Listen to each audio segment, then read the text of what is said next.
Welcome back. Today, we're unpacking a really fascinating source text that completely decodes the hidden dynamics of family stress. We're talking about the psychological toll of passive-aggressive control, specifically within the home and, often involving maternal figures or primary caretakers. If you've ever felt just completely drained by a family relationship, but couldn't quite put your finger on why, well, this explainer is going to give you the exact vocabulary for what you've been experiencing. We're going to break down how unspoken control sneaks into everyday life, and way more importantly, how you can actually protect your own mental peace. Have you ever felt the crushing exhaustion of pouring your heart out, trying to communicate, and feeling like you are literally just talking to a brick wall?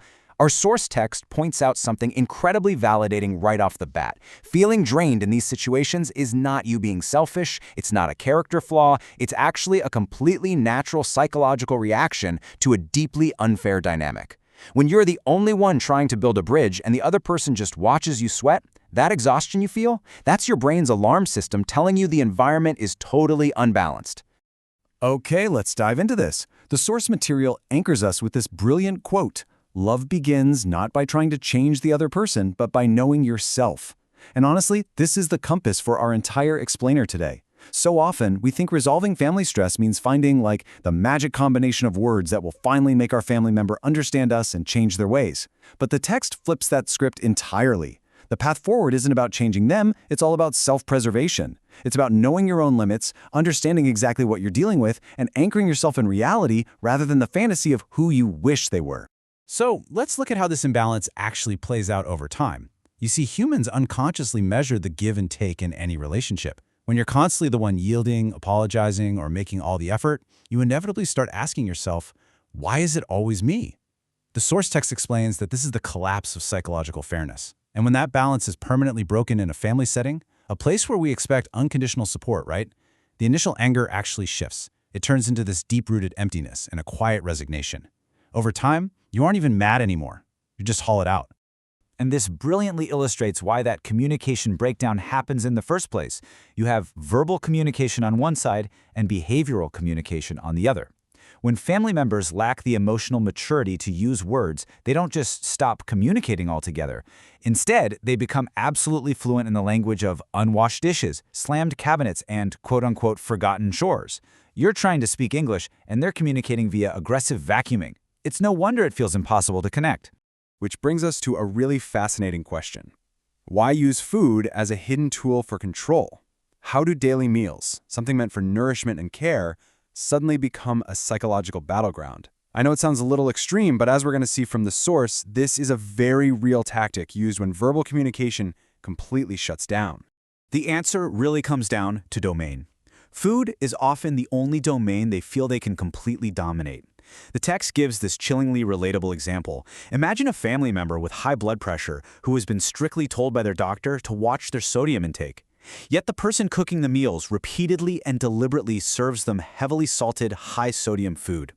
The source explains that for someone who cannot assert themselves verbally, controlling daily meals becomes an unconscious, or sometimes very conscious, display of power.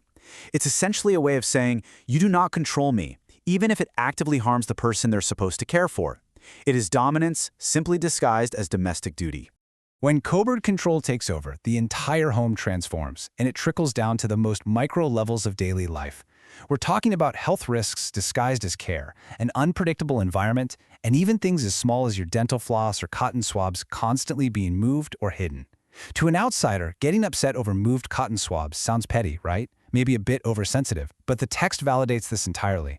It explains that this behavior creates an unpredictable environment that breeds hypervigilance. You're constantly on edge, wondering what small trap has been set for you today. You are not being oversensitive, you are having a completely normal reaction to an emotionally unsafe environment. Let's move to and see how this builds in this next section, the burden of passivity, and what happens when doing nothing is actually a choice. We so often think of aggression as shouting or throwing things, but doing nothing can be highly destructive too. The source material makes this profound structural observation. A harsh truth is that the parent of a shut-in is often psychologically shut in themselves. Now, this isn't about pointing fingers or blaming. It's about observing the architecture of the family dynamic. If a parent or family leader actively avoids making decisions, dodges conflict, and refuses to change their own behavior, well, they create an entirely stagnant environment. You literally cannot facilitate growth or change in another person if you are completely terrified of change yourself. Passivity acts like a black hole. It pulls everyone else's energy right into its void, simply because someone else has to step up and make every single decision. Now, what's really interesting about this slide is the cultural and psychological concept of hapobijin, which translates to eight-way beauty. In the context of our source text, it describes a survival tactic. It's a person who acts like an absolute angel to the outside world. They're a total people pleaser, agreeable to everyone, but they are a completely different passive-aggressive person behind closed doors. They do this to avoid public conflict. But man, for the family members living inside the house, it creates massive cognitive dissonance. It makes you feel like you're losing your mind because the rest of the world tells you how wonderful and sweet this person is, while you are the one experiencing their hidden hostility at the dinner table.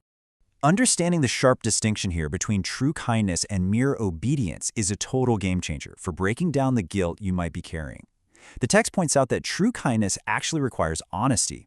It means having the courage to tell the truth, even if it risks friction or an argument. Obedience, on the right side here, requires passivity. It's just nodding along to avoid a fight.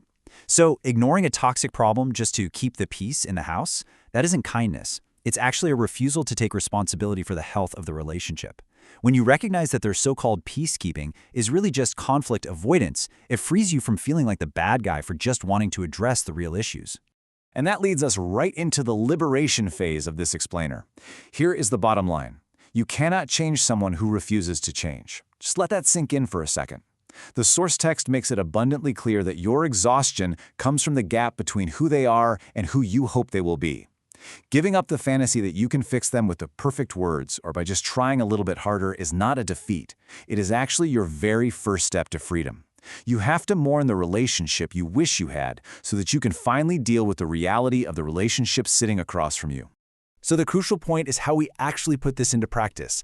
The source text gives us a super clear, actionable roadmap here. Step 1, stop trying to change them. Just withdraw that wasted energy right now. Step 2, validate your own anger as justified. Look, there's often immense pressure in families to just be grateful and never get mad at parents or elders. But feeling angry about unfairness and covert manipulation, that is a correct and necessary emotional response. Do not suppress it. And step 3, clarify your non-negotiable boundaries. Shift your focus entirely away from their behavior and onto your own limits. What will you accept and what will you immediately walk away from? Which leaves us with this final, truly vital question. Now that you know you cannot change them, what will your boundaries look like starting today? You have the absolute right to a safe environment, both physically and emotionally. You have the right to step right off the battlefield of unspoken control. Remember, your peace of mind doesn't require their permission, and it doesn't require their understanding. It only requires your own firm decision. Thank you so much for joining me for this explainer. Take this knowledge, trust your gut feelings, and start building the boundaries that protect your peace.